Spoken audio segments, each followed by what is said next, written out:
Hello friends, study with BS classes में आपका स्वागत है। आज हम यूपीएससी से रिलेटेड 10 एमसीक्यू डिस्कस करेंगे और वन डिस्क्रिप्टिव क्वेश्चन डिस्कस करेंगे। और टॉपिक जो रहेगा आज के क्वेश्चन का यूपीएससी जीएस सिलेबस से रहेगा। ये एक नया कोर्स ज्वाइन आप कर सकते हैं। इसमें आपको 11 मंथ में पूरा सिलेबस एमसीक्यू और डिस्क्रिप्टिव क्वेश्चन के फॉर्म में कंप्लीट कराया जाएगा। और आप ये थ्योरेटिकल पढ़ना चाहते हैं तो पहले आप ये खुद से प्रिपेयर कीजिए या किसी कोचिंग संस्थान से प्रिपेयर कीजिए, उसके बाद ये वीडियो सुनेंगे तो आपको फ़ायदा होगा। So let's start today's topic. Today's topic is interior of the earth. ये जियोग्राफी का सब्जेक्ट है। तो फर्स्ट क्वेश्चन क्या है? Consider the following statement. Oceanic crust is denser than the continental crust. This statement is correct. Oceanic crust is thinner compare to the continental crust. This statement is also correct. तो पहला statement क्या है? Oceanic crust is denser. The mean thickness of the oceanic crust is 5 kilometre where the continental is 50 kilometre. The continental crust is thicker in the areas of major mountain system. Oceanic crust is denser, which is the reason for sinking of the oceanic crust and floating the continental crust. Hence the both statement is correct. ये इसमें आप देख सकते हैं, ये पूरा इसमें explanation दिया है। ठीक है, next consider the following statement. Stretching and squeezing of the rock is caused by the P waves. ये स्टेटमेंट सही है। Earthquake are only generated by sliding of the of rocks along with the fault plane. This statement is wrong. So option A is correct. Stretching and equaging of the rocks caused by P wave, ये सही है। ये जो भूकंप में 3 waves होती है, P, S और L, तो ये P वेव प्राइमरी वेव कहलाती है। इससे स्ट्रेचिंग एंड इक्वेजिंग होता है। अर्थक्वेक आर ओनली, यहाँ ओनली लिखा है तो ओनली वाले स्टेटमेंट अक्सर गलत माने जाते हैं, सभी नहीं माने जाते हैं। अक्सर मैक्सिमम टाइम पे इनको गलत निकलते हैं, क्योंकि देखो earthquake are only generate by the sliding of rock along with the, ये इससे ही नहीं, अर्थक्वेक बहुत सारे कारणों से हो सकता है, जैसे तालाबों के निर्माण से हो सकता है, न्यूक्लियर डिवाइसेस के एक्सप्लोजन से हो सकता है, माइनिंग से हो सकता है, बहुत सारी चीज़ों से हो सकता है, इसलिए ये स्टेटमेंट गलत है। Next question, the oldest rock stains to found, सबसे पुरानी रॉक कहाँ मिलती है? सबसे पुरानी रॉक मिलती है in the interior of the continent. Continent के जो आंतरिक हिस्से हैं उनमें पाई जाती है। वो आंतरिक हिस्सों में भी कहाँ पाई जाती है? क्रेटोन्स में पाई जाती है। CRATONS, क्रेटोन्स में पाई जाती है। और क्रेटोन्स किसका भाग है? Continents. So option D is correct. Next question क्या है? The boundary between crust and mental. Crust और मेंटल के बीच में कौन सी बाउंड्री पाई जाती है? तो इसमें पाई जाती है मोहो बाउंड्री पाई जाती है। It is marked by the change in the velocity of the seismic waves at the Moho. So option C is correct. मैं आपको डायग्राम से बताना चाहूँगा। ये इसमें पूरा डिस्क्रिप्शन दिया है, ये आप पढ़ सकते हैं, लेकिन मैं डायग्राम से बताता हूँ। जैसे क्रस्ट, मेंटल और कोर, इनको अपन ने डिवाइड किया है और इसको इन्होंने सब डिविजन भी कर दिया, जैसे अपर मेंटल, लोअर मेंटल, अपर आउटर कोर, इनर कोर, ऐसे करके इसने डिवाइड किया है। तो क्रस्ट और मेंटल के बीच में क्या है? ये क्रस्ट ये है और मेंटल ये है, तो इसके बीच में ये क्या है? ये मोहो है। ठीक है, मोहो और एक discontinue between lower crust and upper mantle. ठीक है, ये पूरा इसने दिया है। जैसे गुटेनबर्ग के बारे में बताया, गुटेनबर्ग क्या है? Between lower mental and outer core के बीच में दिया है। लेहमैन दिया है discontinuity between outer and inner core के बीच में दिया है। तो ये पूरा इसने सब डिविजन्स करके बताया है। Next question, which of the following is not true about the asthenosphere. ठीक है, asthenosphere it is present in the upper mantle, ये सही है। It is in the solid state, ये गलत है, ये सॉलिड स्टेट में नहीं होता है asthenosphere. It is in the source of volcanic activity, ये भी सही है। It is a plastic rather than solid state, ये भी सही है। सो इसमें इन्हें पूछा not true about the astheno, so option B is correct. Asthenosphere का ये डायग्राम, ये एस्थेनोस्फीयर कहलाता है पूरा। ठीक है, इसमें क्या है? अपर मेंटल में ये है ना, क्रस्ट मेंटल, ये नीचे मेंटल है पूरा, ये मेंटल है और ये अपर मेंटल कहलाएगा। ठीक है, और क्या दिया है? इट इज एन सॉलिड, ये सॉलिड स्टेट में नहीं है, ये सेमी मोल्टन, ये हल्का हल्का सा गीला है ना, इस स्टेट में है ना। देखो ये इसमें एक्सप्लेनेशन में लिखा है, सॉरी, इसमें the temperature and present in the asthenosphere are so thick so the rock are soften and partially melt become semi molten. जो एस्टोनिस्फीयर का टेम्परेचर है, the temperature and pressure of the बहुत ज़्यादा है, ताप और दाब बहुत ज़्यादा है, इसलिए सेमी मोल्टन स्टेज में है, इसलिए ये स्टेटमेंट सही। It is a source of volcanic activity, ये वोल्केनिक एक्टिविटी का भी एक सोर्स है। देखो वोल्केनिक एक्टिविटी अगर होती है तो यहाँ से हो जाती है, ठीक है। It is a plastic rather than solitary, ये स्टेटमेंट भी सही है। So option B is correct.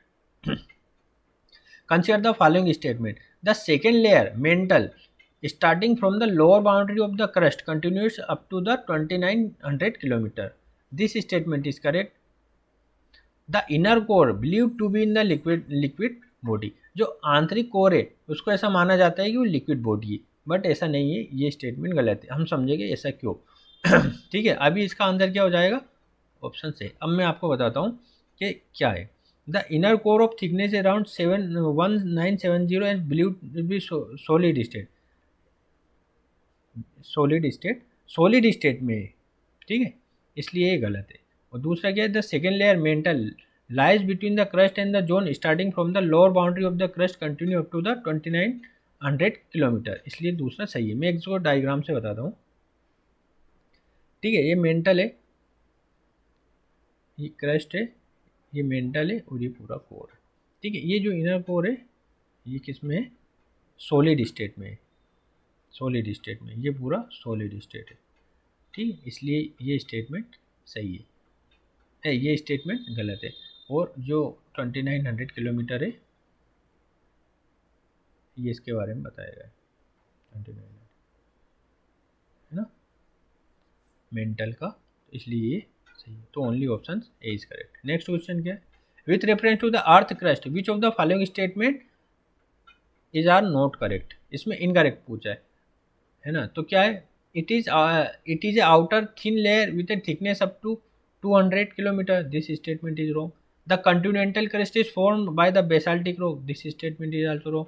The ocean floor are formed by the granite rocks, this statement is also wrong. So select the correct answer using the code given below. So option D is, तीनों गलत है तो option D आ जाएगा। अब मैं बताता हूँ क्यों गलत है। Continental crust is thicker than the oceanic crust, the main thickness of the oceanic crust is 5 kilometre, where was the continental is around 30 kilometre, इसलिए ये स्टेटमेंट गलत है। Continental crust is mainly up by the granite, granite से बना है continental crust, basalt से नहीं बना है, ये इसने बेसाल्ट लिखा है इसलिए गलत है, ठीक है। Where the oceanic crust is made by the, oceanic crust बना है बेसाल्ट से।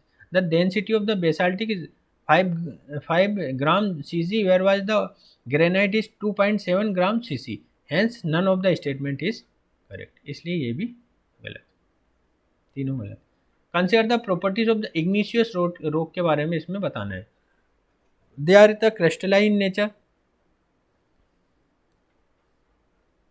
क्रिस्टलाइन इन नेचर, ये सही है। दे अकर्स इन स्ट्रेटा, स्ट्रेटा में नहीं होते हैं।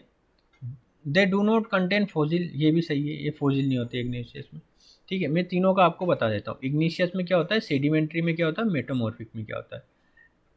Forms from the magma of lava, solidification hard no layers, जैसे ग्रेनाइट हो गया, ये हो गया ऑब्सिडाइन, है ना, तो ये इग्निशियस रॉक कहलाती है। सेडिमेंट्री क्या होती है, form from the sediment compaction crumply layered, जैसे ये सैंड स्टोन हो गया, लाइम स्टोन हो गया, ये कोल हो गया। Metamorphic, form by the transformation of the other rock relative hard में और मे नॉट बी लेयर्स, ये होता है, जैसे स्लेट हो गया, मार्बल हो गया, ये तीनों तरह से होता है, ठीक है। तो स्ट्रेटा नहीं होता है इनमें। देखो igneous rock are form the cooling and solidification of the molten rocks from the beneath of the earth crust, they do not occur in strata, ये नहीं होते हैं, they are crystalline in nature. So option B is correct, ठीक है। Fossils भी नहीं होता है, जीवाश्म में इनमें बिल्कुल नहीं पाया जाता है, ठीक है। जीव मतलब बिल्कुल भी इग्निशियस रॉक में जीव जंतु नहीं पाए जाते, ठीक है।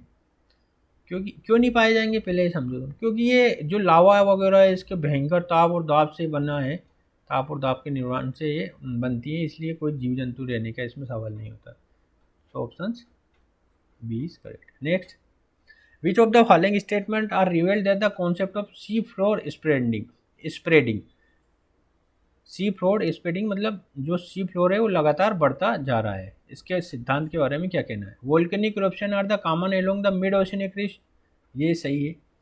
The continental rock are much younger than the oceanic rock crust. ये स्टेटमेंट गलत है, ठीक है। तो इसका ये उल्टा दिया है, ठीक है। The oceanic crust are much younger than the continental crust, hence statement 2 is incorrect, and the volcanic eruption are the common along with the mid oceanic region। ये स्टेटमेंट सही है। Consider the following statement, it is impossible to estimate the values of the density of the material in different depth. ये possible है। Inner core is the densest layer of the earth interior. Inner core is the densest layer in the crust mantle core, ठीक है। ये statement सही है। Inner core, क्योंकि crust mantle core, core में भी दो कोर होते हैं, inner core and outer core. तो जो इनर कोर होती है वो डेंसेस्ट लेयर होती है इसकी, ठीक है। तो ये सेकंड स्टेटमेंट सही है, first is wrong.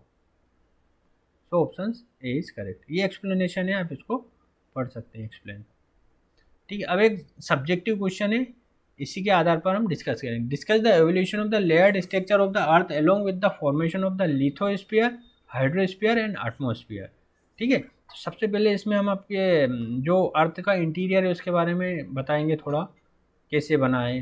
The planet, earth planet कैसे था पहले, बेरन रॉकी हॉट ऑब्जेक्ट था, हाइड्रोजन एंड हीलियम से बना हुआ था।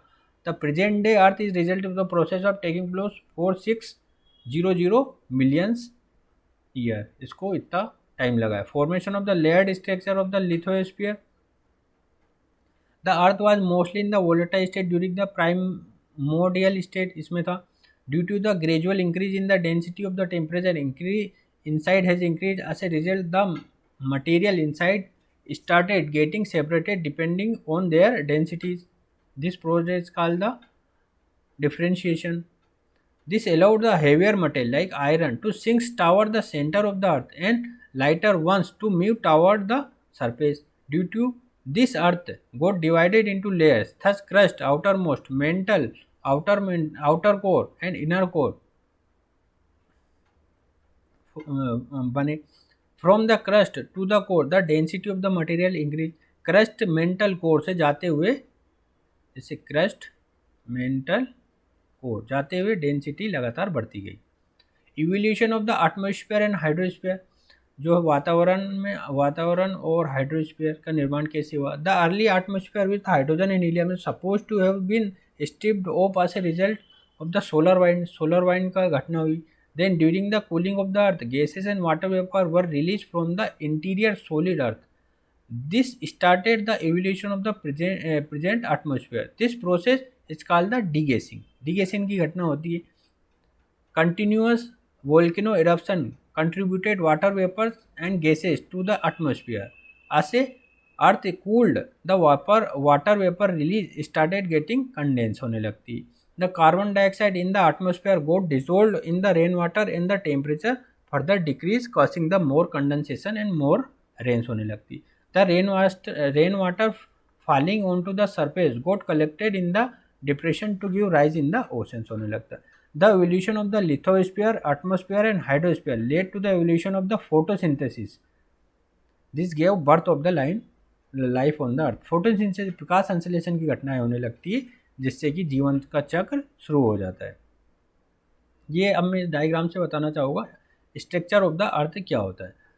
ये हमारी पृथ्वी है, इसमें क्या होता है, सबसे भारी जो परत होती है क्रस्ट कहलाती है, और उसके बाद ये मेंटल है जो आंतरिक इसके अंदर वाली सतह, और उसके अंदर कोर होता है। उस कोर को हमने इसमें दो भागों में डिवाइड किया है, आउटर कोर और इनर कोर, ठीक है। अब क्रस्ट क्या होती है, थिकनेस वेरीज फ्रॉम 30 से 40 किलोमीटर अंडर द कंटिनेंट और 7 to 10 किलोमीटर अंडर ओशंस होती है ना। लिथोस्फीयर और एस्थेनोस्फीयर मैंने अभी डिस्कस किया है, ये दोनों, ये the rigid outer layer of the earth that include the crust और अपर मेंटल। क्रस्ट और अपर मेंटल के जो हिस्सा है वो लिथोस्फीयर कहलाता है, और एस्थेनोस्फीयर क्या कहलाएगा, a hot mobile layer partly molten rock, ये कहलाएगी एस्थेनोस्फीयर, ठीक है। अब आता है मेंटल।